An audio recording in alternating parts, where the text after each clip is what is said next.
اولاد کی تربیت کے تعلق سے جب بھی بات آتی ہمارے ذہن میں یہ سوال آتا ہے کہ اولاد کی تربیت کب سے شروع کی جائے، اولاد کی تربیت کہاں سے شروع کی جائے، اولاد کی تربیت کی فکر کب سے کی جائے، اور دوسرا سوال کہ تربیت کب تک کرتے رہیں، کیا اس کے لیے کوئی خاص عمر ہے، متعین ہے کہ اس عمر تک ہم اس کی پرورش، اس کی تربیت کریں، اس کے بعد ماں باپ آزاد ہو جائیں؟ تو سب سے پہلے یہ سوال آتا ہے ہمارے ذہن میں کہ اولاد کی تربیت کہاں سے کی جائے، کب سے فکر ہونی چاہیے؟ تو اولاد کی تربیت کی فکر اسی وقت ہو جانی چاہیے جب وہ صاحب اولاد بننے سے پہلے میاں بیوی بنتے ہیں۔ اسی وقت ایک انسان کو دیکھنا چاہیے کہ ہونے والی بیوی کیسی ہے، دیندار ہے کہ نہیں، کیونکہ نبی کائنات علیہ الصلوۃ والسلام نے ارشاد فرمایا ایک عورت سے اس کی 4 خوبیوں کی بنیاد پر شادی کی جاتی ہے، 4 خوبیوں کی بنیاد پر شادی کی جاتی ہے، خوبصورتی اور مالداری، حسب و نسب اور ایمانداری، اور اسی آخری خوبی کی طرف نبی کائنات علیہ الصلوۃ والسلام نے ترغیب دیتے ہوئے فرمایا فاظفر بذات الدین، تم دیندار عورت سے شادی کرو، دیندار عورت سے شادی کرنے کو ترجیح دو۔ آپ صلی اللہ علیہ وسلم نے یہ نہیں فرمایا کہ ان 4 خوبیوں کو دیکھ کر کے شادی کرو، یہ نہیں فرمایا کہ مالداری دیکھ کر کے شادی کرو، یہ نہیں فرمایا کہ خوبصورتی دیکھ کر کے شادی کرو، کیا فرمایا فاظفر بذات الدین، دیندار عورت سے شادی کرو۔ ہاں اگر دینداری کے ساتھ ساتھ یہ تینوں خوبیاں موجود ہیں تو نور علی نور، اور اگر یہ خوبیاں موجود نہیں ہیں، دینداری ہے تو اسی کو شادی کرنے میں ترجیح دو۔ اور اگر کوئی شخص ایک دیندار عورت کو نظر انداز کر کے اس کی مالداری، اس کی خوبصورتی، حسب و نسب کی بنیاد پر ترجیح دیتا ہے تو اپنی اولاد کی تربیت کے سلسلے میں سب سے پہلی غلطی وہاں کر رہا ہے۔ دوسرا سوال کہ تربیت کب تک کی جائے؟ حضرت یعقوب علیہ السلام اپنی موت کے وقت اپنے تمام بیٹوں کو جمع کیا اور پوچھا ما تعبدون من بعدی، تم میرے مرنے کے بعد کس کی عبادت کرو گے؟ تو بیٹوں نے کہا قالوا نعبد الہک و الہ آبائک ابراہیم و اسماعیل و اسحاق الہ واحد ونحن له مسلمون۔ تمام بیٹوں نے کہا کہ ہم آپ کے معبود، آپ کے آبا و اجداد حضرت ابراہیم، اسماعیل، اسحاق علیہ السلام کے معبود کی عبادت کریں گے جو کہ ایک ہی معبود ہے، ہم اسی کے فرما بردار رہیں گے۔ ذرا غور فرمائیں، حضرت یعقوب علیہ السلام ایک نبی ہیں، اور ایک نبی پوری قوم کی تربیت کرتا ہے، نہ صرف اپنے اہل و عیال کی، اور پوری زندگی تربیت کرتا ہے، نہ کہ کچھ اپنی عمر کے کچھ حصے۔ ذرا غور کریں، ایک نبی ہیں، پوری قوم کی تربیت کر رہے ہیں، تو کیا انہوں نے اپنی اولاد کی تربیت نہیں کی ہوگی؟ پوری زندگی ایک نبی تربیت کرتا ہے اپنی قوم کی، تو کیا انہوں نے پوری زندگی اپنی اولاد کی تربیت نہیں کی ہوگی؟ لیکن پھر بھی اس دنیا سے جب جانے کا وقت آیا، آخری سانسیں جب چل رہی تھی، اس وقت بھی انہیں یہ فکر ہوئی، اپنے تمام بیٹوں کو جمع کر کے اپنی اولاد کو یہ تربیت دی، تعلیم دی اس بات کی کہ تمہیں ایک اللہ کے سوا کسی اور کی عبادت نہیں کرنا، ایک اللہ کی عبادت کرنا۔ اس کے بعد تربیت کا اگلا مرحلہ آتا ہے پیدائش کے بعد۔ جب بچے کی پیدائش ہو جائے، عقیقہ کیا جائے، سر مڈایا جائے، اچھا نام رکھا جائے، اس کے بعد تربیت کا اگلا مرحلہ آتا ہے کہ جب بچہ بولنے کے قابل ہو جائے، سمجھنے کے قابل ہو جائے، تو سب سے پہلے توحید کی تعلیم دی جائے، سب سے پہلے توحید کی تربیت کی جائے۔ حضرت لقمان نے اپنے بیٹے کو بہت ساری نصیحتیں کی، ان نصیحتوں میں سب سے پہلی جو نصیحت تھی وہ توحید کی تعلیم تھی، توحید کی تربیت تھی، اور شرک سے بیزار ہونے کی تعلیم تھی۔ اس کے بعد اگلا مرحلہ آتا ہے اصلاح عقیدے کی تربیت، عقیدے کی درستگی کی تربیت۔ عمل کا درجہ بعد میں ہے، پہلے عقیدے کی درستگی کی تعلیم دینی چاہیے۔ جب عقیدہ درست ہو جائے تو جو چاہیں عمل کریں، لیکن اگر عقیدہ درست نہیں ہے تو کوئی بھی عمل قابل قبول نہیں ہے۔ اس لیے انہوں نے اپنے بیٹے کو سب سے پہلے توحید کی تعلیم دی، شرک سے بیزار ہونے کی تعلیم دی، اس کے بعد اصلاح عقیدے کی تربیت کی، اس کے بعد اصلاح عمل کی تربیت کی، اس کے بعد اصلاح خلق اور کردار کی تربیت کی، اس کے بعد اصلاح معاشرت کی تربیت کی۔ یہ مرحلہ وار انہوں نے تربیت کی۔ اس کے بعد اگلا مرحلہ آتا ہے کہ اولاد کے درمیان عدل و انصاف سے کام لیا جائے۔ ایسا نہ ہو کہ کسی اولاد کو آپ زیادہ دیں، لین دین میں، معاملات میں کمی بیشی کریں۔ ممکن ہے جس کے ساتھ ناانصافی ہو رہی ہے وہ آپ کا نافرمان ہو جائے۔ حضرت نعمان بن بشیر رضی اللہ تعالیٰ عنہ فرماتے ہیں میرے والد صاحب نے مجھے اپنے مال میں سے کچھ حصہ دینا چاہا، میرے نام کرنا چاہا، تو میری والدہ نے کہا کہ آپ سب سے پہلے نبی کائنات علیہ الصلوۃ والسلام کو اس پر گواہ بنا لیں۔ نبی کائنات علیہ الصلوۃ والسلام کے پاس میرے والد صاحب گئے کہ اللہ کے رسول صلی اللہ علیہ وسلم آپ گواہ بن جائیں، میں اپنے اس بچے کو اپنے مال میں سے اتنا حصہ اس کے نام کرنا چاہتا ہوں، اسے دینا چاہتا ہوں۔ نبی کائنات علیہ الصلوۃ والسلام نے پوچھا کیا ساری اولاد کو آپ نے دے دیا ہے اتنا کر کے؟ کہا نہیں، صرف اسی کو دے رہا ہوں۔ نبی کائنات علیہ الصلوۃ والسلام نے ارشاد فرمایا فاتقوا اللہ واعدلوا بین اولادکم، اللہ کے بندے اللہ رب العزت سے ڈرو اور اپنی اولاد کے درمیان عدل و انصاف سے کام لو۔ ام المومنین عائشہ رضی اللہ تعالی عنہ فرماتی ہیں کہ ایک مسکین غریب عورت میرے پاس آئی، اس کے ساتھ 2 بچیاں تھیں۔ اس عورت نے کہا ہے ہم بھوکے ہیں، میری بچیاں بھوکی ہیں، کچھ کھانے کے لیے تو دے دیجیے۔ اما عائشہ فرماتی ہیں میرے پاس صرف 3 کھجوریں تھیں، وہ کھجوریں میں نے دے دی اس عورت کو۔ اس عورت نے ایک ایک کھجور اپنی بچیوں کو دی، ایک کھجور خود کھانے کے لیے منہ تک لے کے گئی، لیکن بچیوں نے وہ کھجور بھی مانگ لی۔ اس عورت نے عدل و انصاف سے کام لیتے ہوئے اس کھجور کے 2 ٹکڑے کیے، ایک ایک ٹکڑا دونوں بیٹیوں کو دے دی۔ جب نبی کائنات علیہ الصلوۃ والسلام گھر تشریف لائے تو ام المؤمنین صدیقہ رضی اللہ تعالی عنہ نے پورا واقعہ کہہ کر سنایا، تو نبی کائنات علیہ الصلوۃ والسلام نے ارشاد فرمایا کہ اس عورت نے اپنے اوپر جنت واجب کر لی۔ کیوں؟ بیٹیوں کی پرورش کی وجہ سے اور بیٹیوں کے درمیان عدل و انصاف کرنے کی وجہ سے۔ اس حدیث سے پتہ چلتا ہے کہ بیٹوں کے مقابلے میں بیٹیوں کی پرورش پر زیادہ اجر و ثواب ہی نہیں بلکہ جنت کی خوشخبری سنائی۔ لیکن بات رہی محبت میں عدل و انصاف کی، تو ماں باپ کو چاہیے کہ اپنی تمام اولاد سے برابر کی محبت کرے، کوشش یہی ہونی چاہیے۔ لیکن اگر کسی ایک سے زیادہ لگاؤ ہو جائے، کسی ایک سے زیادہ محبت ہو جائے تو یہ ناانصافی نہیں ہے، یہ عدل و انصاف کے خلاف اور منافی نہیں ہے۔ کیونکہ حضرت یعقوب علیہ السلام کو تمام بیٹوں میں حضرت یوسف علیہ السلام پیارے تھے، لاڈلے تھے، سب سے زیادہ انہی سے محبت کیا کرتے تھے۔ اور حضرت یعقوب کا یوسف علیہ السلام سے زیادہ محبت کی وجہ سے یوسف علیہ السلام کے بھائیوں میں حسد اور جلن پیدا ہوا تھا۔ اسی طرح سے نبی کائنات علیہ السلام کو تمام بیویوں میں ام المؤمنین حضرت عائشہ صدیقہ رضی اللہ تعالی عنہ محبوب تھیں۔ آپ صلی اللہ علیہ وسلم سے پوچھا گیا ای الناس احب الیک، اللہ کے رسول صلی اللہ علیہ وسلم آپ کو لوگوں میں سب سے زیادہ پیارا کون ہے؟ تو آپ صلی اللہ علیہ وسلم نے فرمایا عائشہ۔ تو نبی کائنات علیہ السلام تمام بیویوں میں سب سے زیادہ ام المؤمنین عائشہ رضی اللہ تعالی عنہا کو چاہتے تھے۔ تو کسی ایک سے زیادہ لگاؤ ہو جانا، کسی ایک سے زیادہ محبت ہو جانا یہ ناانصافی نہیں ہے، لیکن محبت کی بنیاد پر جس سے آپ محبت کر رہے ہیں زیادہ، اسے لین دین میں معاملات میں کمی بیشی کرنے لگ جائیں، اسے زیادہ دینے لگ جائیں، تو یہ سراسر ناانصافی ہے، یہ عدل و انصاف کے خلاف ہے۔ تو یہ 2 خطبوں کا خلاصہ اور نچوڑ تھا۔ اسلامی بھائیوں، تربیت کے ساتھ ساتھ دینی تعلیم ضروری ہے۔ تربیت کا ایک اہم حصہ اور اٹوٹ حصہ دینی تعلیم ہے۔ اگر کوئی یہ سوچتا ہے دینی تعلیم دیے بغیر ہم اپنی اولاد کی اچھی تربیت کر لے جائیں تو یہ غلط فہمی اور خام خیالی ہے۔ دینی تعلیم دینا ضروری ہے، دینی تعلیم دیے بغیر آپ اپنی اولاد کی اچھی تربیت کر ہی نہیں سکتے۔ لیکن دینی تعلیم کے سلسلے میں آج ہمارا معاشرہ کوسوں دور ہے۔ اس دوری کا سبب کیا ہے؟ اس دوری کا سب سے بڑا سبب یہ ہے کہ ہم دینی تعلیم کو اہمیت نہیں دیتے۔ اور دینی تعلیم کو اہمیت کیوں نہیں دیتے اس کا سبب بھی بتاؤں گا انشاءاللہ، لیکن اس بات کو آپ سب سے پہلے ذہن نشین کر لیں۔ دینی تعلیم کو ہم اہمیت نہیں دیتے، دنیاوی تعلیم کو ہم اہمیت دیتے ہیں۔ دنیاوی تعلیم کے لیے ہم سب کچھ لٹانے کے لیے تیار ہیں، سب کچھ قربان کرنے کے لیے تیار ہیں۔ اچھی بات ہے، دنیاوی تعلیم کو بھی اہمیت دی جانی چاہیے۔ اچھی بات ہے کہ دنیاوی تعلیم بھی ضروری ہے، جس طرح دینی تعلیم ضروری ہے اسی طرح دنیاوی تعلیم بھی ضروری ہے، بلکہ فرض ہے۔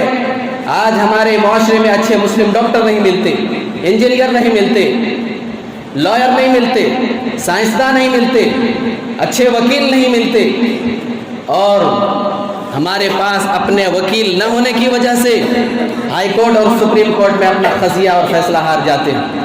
کیوں؟ کیونکہ ہمارے پاس اپنا وکیل نہیں ہے۔ غیروں کو آپ چاہے جتنی رقم دے کر کے ہائر کر لیں، اپنا اپنا ہوتا ہے، غیر غیر ہوتا ہے۔ تو دنیاوی تعلیم بھی ضروری ہے، لیکن دنیاوی تعلیم دلانے سے پہلے، ڈاکٹر بنانے سے پہلے، انجینئر بنانے سے پہلے، لائر بنانے سے پہلے انہیں ایک اچھا مسلمان بنائیں، انہیں دین کی بنیادی تعلیم دیں اور انہیں اچھی تربیت کریں، انہیں توحید کا درس دیں، شرک کی قباحت بیان کریں، مرتد ہونے کے انجام سے انہیں آگاہ کریں۔ تو دنیاوی کی تعلیم کی ہمارے یہاں اہمیت ہے، دنیاوی تعلیم کو ہم اہمیت دیتے ہیں۔ دنیاوی تعلیم دینی ہو تو اچھے سے اچھا اسکول کا انتخاب کرتے ہیں اور ماہر فن اساتذہ کا انتخاب کرتے ہیں۔ اور ہمارے ماں باپ کا یہ حال ہے، صبح سویرے اٹھ کر کے سب سے پہلے بچوں کو جگاتے ہیں اور ان بچوں کو جگا کر کے ان کو نہلا دھلا کر کے صاف ستھرا یونیفارم پہنایا جاتا ہے، کھانے پینے کے لیے ٹفن کا انتظام کیا جاتا ہے، اسکول چھوڑنے کے لیے سواری کا انتظام کیا جاتا ہے، لانے کے لیے سواری کا انتظام کیا جاتا ہے، ان کا کام چیک کیا جاتا ہے، انہیں اپنے پاس بٹھا کر کے ہوم ورک کرایا جاتا ہے، اور اگر ٹیوشن کی ضرورت پڑی تو اس کا بھی الگ سے اہتمام کیا جاتا ہے۔ لیکن اگر دینی تعلیم دینی ہو تو پہلی بات ہم دینی تعلیم سے کوسوں دور ہیں۔ اور جو مکتب چلتا ہے، 1-1.5 گھنٹے کا مکتب جو چلتا ہے، یہاں کی بات نہیں کر رہا ہوں، پورے ہندوستان کی بات کر رہا ہوں، جو ایک مکتب چلتا ہے 1-1.5 گھنٹے کا، اس مکتب میں بھی اپنے بچوں کو وقت پر بھیجنے میں کوتاہی کرتے ہیں، کوئی توجہ نہیں، نہ ماں باپ توجہ دیتے ہیں، نہ ماں باپ وقت کا خیال کرتے ہیں، نہ بچے وقت کا خیال کرتے ہیں، نہ ان کے پاس کوئی خاص لباس ہوتا، یونیفارم ہوتا ہے جس لباس میں وہ سو کر اٹھتے ہیں، جس لباس میں وہ کھیل رہے ہوتے ہیں اسی لباس میں وہ چلے آتے ہیں، نہ ان کا کام چیک کیا جاتا ہے، نہ ان کو ہوم ورک کرایا جاتا ہے۔ یہ ہے دینی تعلیم کی اہمیت ہمارے یہاں۔ مجھے اچھی طرح سے یاد ہے اور شاید آپ کو بھی یاد ہو، رمضان سے کچھ دن پہلے، 1 یا 1.5 مہینہ پہلے، آپ تمام کی موجودگی میں نے اعلان کیا تھا کہ کل بروز سنیچر بعد نماز عصر بچوں کی تربیت اور تعلیم کے تعلق سے ایک پیرنٹس میٹنگ رکھی گئی ہے، اس میں شرکت کی درخواست کی گئی تھی۔ اس میٹنگ میں بچوں کی تربیت کیسے کی جائے، آج کل بچے ماں باپ کا نافرمان کیوں بن رہے ہیں، بچے کیوں بگڑ رہے ہیں، دینی تعلیم سے دور کیوں ہو رہے ہیں، دینی تعلیم میں ترقی اور ایکٹیویٹی کیسی لی جائے۔ کچھ مشورے آپ سے لینا تھا، کچھ مشورے مجھے دینا تھا، لیکن بدقسمتی سے جب اگلا دن آیا، سنیچر کا دن آیا، عصر کی نماز پڑھ کر کے میں بیٹھا انتظار کرتا رہا اور کوئی بھی نہیں آیا۔ ایک شخص آیا ہوا تھا، 2-3 مائیں آئی ہوئی تھیں جنہیں اپنے بچوں کی تعلیم و تربیت کی فکر تھی۔ یہ کسی اسکول کی پیرنٹس میٹنگ نہیں تھی جو اپنا پاؤں سر پر اٹھا کر کے بھاگتے، اور کسی نے یہ تک نہیں پوچھا کہ میٹنگ کا کیا ہوا، ہم تو آ نہیں سکے، میٹنگ میں کون سی باتیں رکھی گئی تھی۔ یہ ہے دینی تعلیم کی اہمیت ہمارے یہاں، یہ ہے دینی تعلیم کی اہمیت۔ اور دینی تعلیم کو اہمیت کیوں نہیں دیتے، دینی تعلیم کو اہمیت کیوں نہیں دیتے، اس کا سبب کیا ہے؟ کیونکہ آج کل ماں باپ یہ سوچتے ہیں خدا نہ خواستہ ہمارا بچہ مولوی بن گیا، دینی تعلیم اس نے مکمل کر لی تو اس معمولی سی تنخواہ پر اس کی زندگی کا گزارا کیسے ہوگا، اس تعلیم کو مکمل کرنے کے بعد اسے کوئی سرکاری نوکری بھی نہیں مل سکتی، پوری زندگی کی کمائی سے اپنا ایک ذاتی مکان تک نہیں بنوا سکتا، کیونکہ ذاتی مکان بنوانے کے لیے ذاتی زمین کی ضرورت پڑتی ہے۔ اگر پہلے سے اس کے پاس زمین موجود نہیں تو 10-15 لاکھ زمین کہاں سے خریدے گا، 10-15 لاکھ کہاں سے لائے گا، مزید اس پر جو گھر بنانے کا خرچہ آئے گا 15-20 لاکھ وہ کہاں سے لائے گا، اور ذاتی مکان بنوانے کی تو دور کی بات، بیوی بچوں کو کیسے پالے گا، بچوں کی پڑھائی لکھائی کیسے کرائے گا، فیس کہاں سے ادا کرے گا، بچوں کی شادی کہاں سے کرائے گا۔ آج کل کے ماں باپ یہ سوچتے ہیں، لیکن کبھی ہم نے اور آپ نے یہ غور فکر کیا ہے، کبھی سوچا ہے کہ آج کل کے ماں باپ یہ سوچنے پر مجبور کیوں ہوئے، اپنے بچوں کو دینی تعلیم سے دور کر دنیاوی تعلیم دلانے پر مجبور کیوں ہوئے؟ کیا کبھی ہم نے اور آپ نے سوچا ہے اگر علم اور علماء کی قدر کی ہوتی، اگر علماء کے حقوق امانت داری کے ساتھ ادا کیے ہوتے تو اللہ کی قسم آج لوگ یہ سوچنے پر مجبور نہ ہوتے، اپنے بچوں کو دینی تعلیم سے دور کر کے دنیاوی تعلیم دلانے پر مجبور نہیں ہوتے۔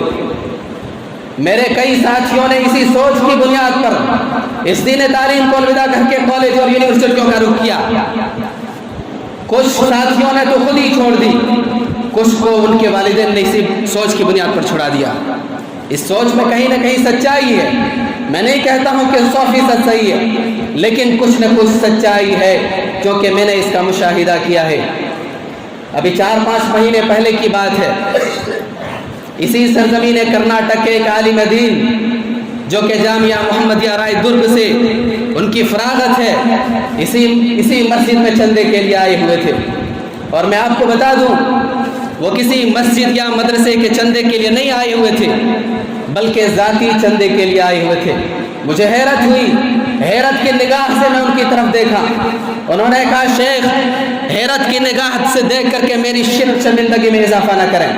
بات دراصل یہ ہے کہ میرے 7 بچے ہیں، میں نے فراغت کے بعد تقریباً 20 سال تک دین کی خدمت کی، 20 سال تک میں نے امامت کی، اور کثیر العیال ہونے کی وجہ سے، بڑی فیملی ہونے کی وجہ سے تنخواہ اتنی ملتی تھی کہ اس میں کچھ بچتا نہیں تھا، جس کی وجہ سے ہم نے ایک اپنا ذاتی مکان تک نہیں بنوا سکا۔ 20 سال سے میں کرائے کے مکان میں رہ رہا ہوں، 20 سال سے میں کرایہ دے دے کر کے تھک گیا ہوں۔ جب مجھ سے اس بات کی امید ختم ہو گئی کہ میں اپنے بچوں کے لیے کچھ کر پاؤں، کچھ ترقی کر پاؤں، تو امامت چھوڑ کر کے ایک چھوٹا سا کاروبار شروع کیا تھا، لیکن لاک ڈاؤن کی وجہ سے کاروبار بند ہو گیا۔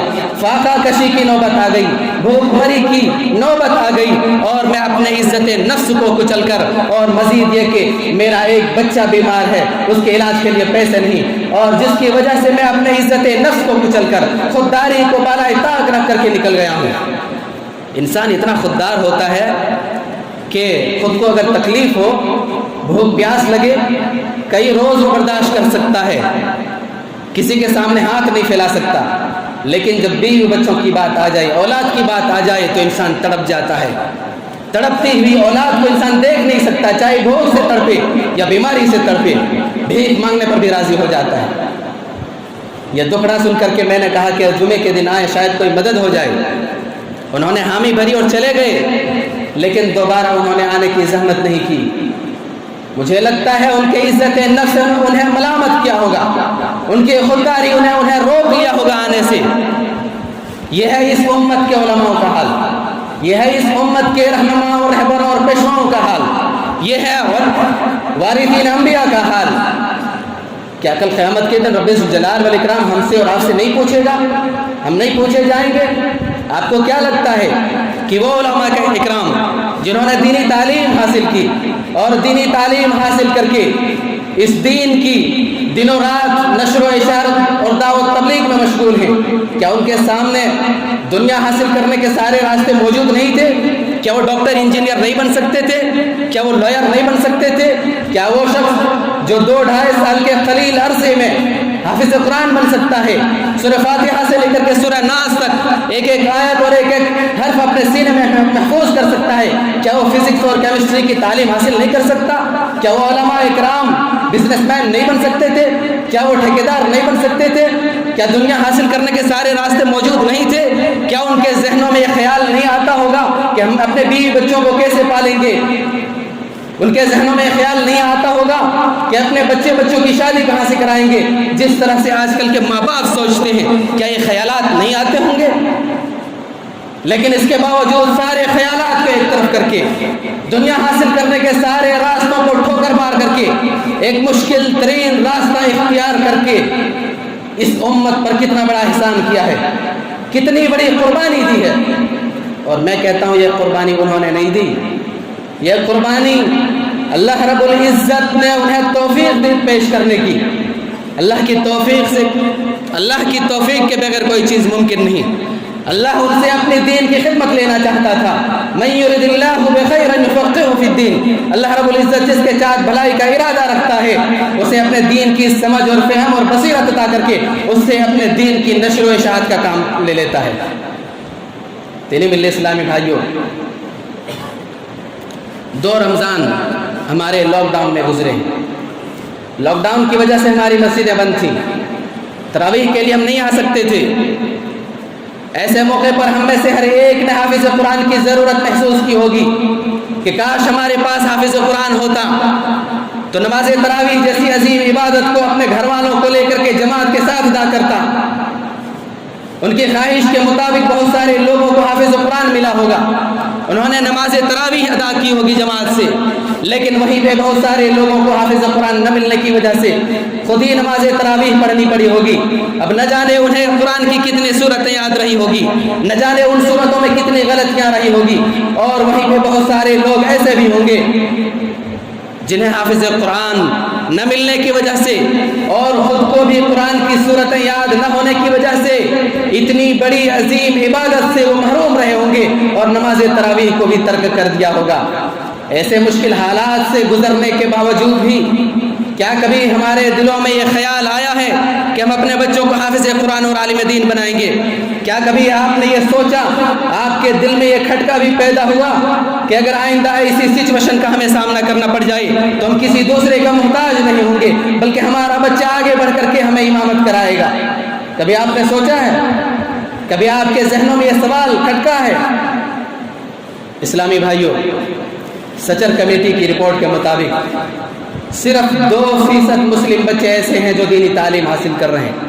یہ رپورٹ بھی بہت پہلے کی ہے، اگر لاک ڈاؤن کے بعد سروے کیا جائے، رپورٹ پیش کیا جائے تو شاید 1 یا 1.5% سے بھی کم رہ جائے۔ کیا کبھی آپ نے سوچا ہے کہ اس امت کا کیا ہوگا؟ علماء اٹھے جا رہے ہیں، علم اٹھ رہا ہے، قیامت کی نشانیاں ظاہر ہو رہی ہیں۔ کیا کبھی آپ نے سوچا اس امت کا کیا ہوگا؟ کیا کبھی آپ نے سوچا ہے اس مسلم معاشرے کا کیا ہوگا؟ ہم کب دوسروں کے بارے میں سوچتے ہیں؟ کب ہم امت کے بارے میں سوچتے ہیں؟ کب ہمیں دوسروں کے بارے میں سوچنے کی توفیق ملتی ہے؟ آج ہر کوئی اپنی فکر میں پڑا ہوا ہے، اپنے بارے میں سوچ رہا ہے۔ اسلامی بھائیوں، اگر آپ نے نہیں کچھ سوچا ہے تو آپ یہ سوچ کر یہاں سے جائیں، عزم مصمم کر کے جائیں، یہ پختہ ارادہ یہاں سے بنا کر کے جائیں۔ اللہ رب العزت نے اگر آپ کو اولاد سے نوازا ہے تو آپ اپنے بچوں کو، اپنی اولاد کو حافظ قرآن اور عالم دین بنائیں۔ آپ یہ عزم مصمم کر کے جائیں، آپ یہ پختہ ارادہ بنا کر کے جائیں کہ جس طرح سے آپ دنیاوی تعلیم کو اہمیت دیتے ہیں، دینی تعلیم کو اس سے کہیں زیادہ اہمیت دیں گے، کیونکہ دنیاوی تعلیم کا فائدہ اسی دنیا تک محدود ہے، لیکن دینی تعلیم کا فائدہ آخرت تک جاتا ہے۔ آپ یہ عزم مصمم کر کے یہاں سے اٹھیں کہ اگر جس طرح سے آپ دنیاوی تعلیم کے پیچھے پیسے خرچ کرتے ہیں، ضرورت پڑنے پر اس سے بھی کہیں زیادہ ہم خرچ کرنے کے لیے تیار ہیں۔ میں آپ کو ایک مدینے کا واقعہ سناتا ہوں۔ فاروق اور صالحہ دونوں میاں بیوی ہیں، آپس میں بے انتہا محبت، شادی کے ابھی 3 ماہ گزرے تھے، جنگ کا اعلان ہوتا ہے، فاروق جنگ کے لیے نکل پڑتا ہے، لیکن جنگ میں جانے سے پہلے اپنی بیوی کے ہاتھ میں 30,000 دینار کا ایک تھیلا پکڑاتے ہوئے کہتا ہے کہ ان پیسوں کی حفاظت کرنا، میں 3 مہینے میں واپس آ رہا ہوں جنگ سے۔ کتنا؟ 30,000 دینار۔ دینار کہتے ہیں سونے کے سکے کو۔ 30,000 دینار یعنی کہ 2 ملین پاؤنڈ کے برابر۔ ہندوستانی روپیوں میں اس کو اگر تبدیل کیا جائے تو تقریباً 15 کروڑ بنتے ہیں۔ کتنے؟ 15 کروڑ کا تھیلا دیتے ہوئے اپنی بیوی سے کہتا ہے کہ میں 3 مہینے میں واپس آ رہا ہوں، اس کی حفاظت کرنا۔ فاروق نکل پڑے جنگ کے لیے۔ 3 مہینے کیا، 3 سال کیا، 30 سال کے بعد واپس آئے۔ 30 سال کے بعد واپس آئے اور واپسی کے بعد سب سے پہلے اپنے گھر جانے سے پہلے مسجد نبوی میں گئے، نماز ادا کی اور اس کے بعد گھر آئے۔ اور سنت بھی یہی ہے کہ نبی کریم صلی اللہ علیہ وسلم جب کبھی سفر سے واپس آتے تو سب سے پہلے مسجد نبوی میں جاتے، سنت ادا کرتے، نمازیں پڑھتے، اس کے بعد گھر تشریف لاتے تھے۔ فاروق نے نماز ادا کی، گھر آیا اور دونوں میاں بیوی اتنے دنوں کے بعد ملے تھے، خوشی سے رو پڑے دونوں۔ اس کے بعد فاروق پوچھتا ہے اپنی بیوی صالحہ سے کہ وہ 15 کروڑ جو میں نے تمہیں دیا تھا جاتے وقت وہ کیا کیا؟ بیوی پوچھتی ہے کہ گھر آنے سے پہلے آپ مسجد گئے تھے؟ فاروق کہتا ہاں گیا تھا۔ کہا آپ نے کیا دیکھا وہاں؟